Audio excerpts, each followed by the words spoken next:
नमस्ते बच्चों, कैसे हो? आज हम सौम्या पाठ्यपुस्तक का पाठ 12 खेल और पढ़ाई करने जा रहे हैं। प्रस्तावना। यह एक कहावत है, खेल के समय खेल और पढ़ाई के समय पढ़ाई होनी चाहिए, तभी हम जीवन में आगे बढ़ सकते हैं। पिताजी बैठक में बैठे हुए हैं। नमन उधर से गेंद लिए हुए निकलता है।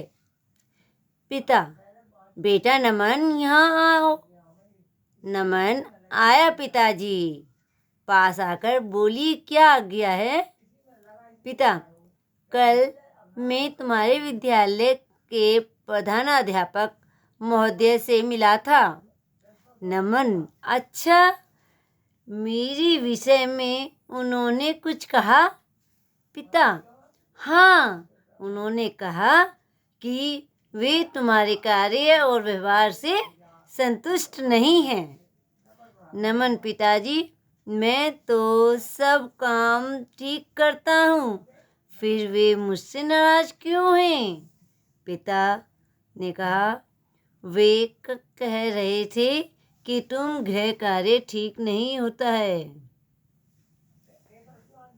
नमन, नहीं पिताजी, मैं ठीक ही काम करता हूँ और मेरे उत्तर भी प्राय सही होते हैं।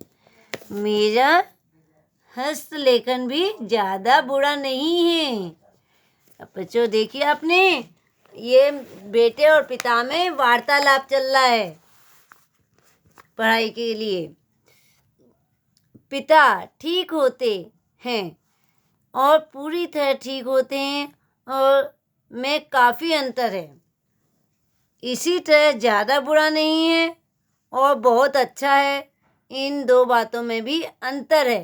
क्यों ना तुम ठीक ही और प्राय के निश्चय अच्छे विद्यार्थी बनो।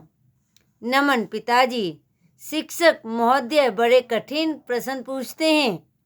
पिता, नहीं, ऐसी बात नहीं है, तुम उन्हें मन लगाकर नहीं करते हो। बच्चों, पिता कह रहा है नमन से कि तुम मन लगा के पढ़ाई नहीं करते हो, इसलिए तुमसे जो प्रश्न के उत्तर नहीं दिए जाते। नमन, मैं मन लगाकर तो करता हूँ, पर विद्यालय में बहुत अधिक गृह कार्य दिया जाता है, समय ही नहीं मिलता। पिता, तो फिर फुटबॉल, हॉकी आदि खेलने के लिए समय कहाँ से निकल आता है बेटा? पिता पूछ रहा है अपने बेटे से, नमन से। नमन, खेल खेलने से तो शरीर मजबूत और तंदुरुस्त रहता है, इससे बीमारियां भी दूर रहती हैं। पिता, किंतु पढ़ाई भी आदमी को विद्वान और नर्म बनाती है, इससे मन भी स्वस्थ होता है। नमन, पिताजी, सचमुच मैं अपराधी हूँ। मैं अपना अधिक समय खेल कूद में नष्ट कर देता हूँ। अब मैं मन लगाकर पढ़ूंगा और किसी को भी शिकायत करने का मौका नहीं दूंगा। उसने पिताजी से एक वचन दिया है कि अब मैं ऐसा नहीं करूंगा, अब मन लगा के पढ़ाई करूंगा। पिता, मुझे तुमसे यही आशा थी। बच्चों, ये आपका खेल और पढ़ाई का जो पाठ है,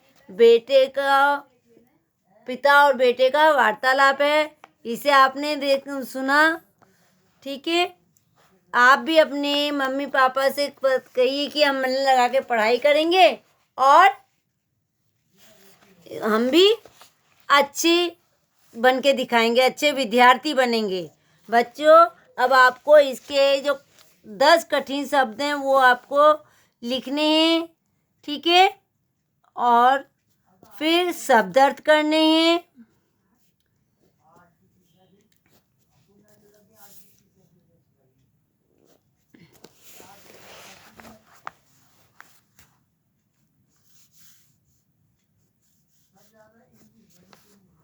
इस तरह से आपका जो ये पाठ है समाप्त होता है और आप पहले पेज फोल्ड करके थर्ड टर्म लिखेंगे और उसको पाठ 12 खेल और पढ़ाई लिखकर कठिन शब्द लिखेंगे और उसके बाद शब्द अर्थ लिखेंगे।